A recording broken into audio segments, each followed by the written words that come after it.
ان کے جسموں پر دیبا اور اطلس کے سبز کپڑے ہوں گے اور انہیں چاندی کے کنگن پہنائے جائیں گے، اور ان کا پروردگار ان کو نہایت پاکیزہ مشروب پلائے گا، فرمائے گا یہ تمہارا صلہ ہے اور تمہاری محنت ہمارے ہاں مقبول ہوئی۔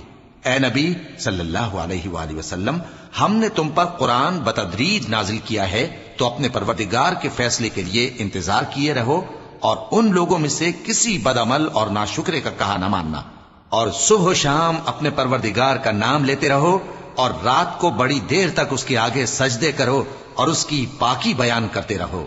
یہ لوگ دنیا کو دوست رکھتے ہیں اور قیامت کے بھاری دن کو پس پشت چھوڑے دیتے ہیں۔ ہم نے ان کو پیدا کیا اور ان کے جوڑ جوڑ کو مضبوط بنایا، اور اگر ہم چاہیں تو ان کے بدلے انہی کی طرح اور لوگ لے آئیں۔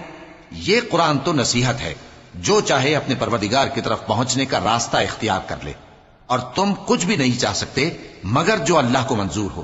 بے شک اللہ جاننے والا ہے، حکمت والا ہے۔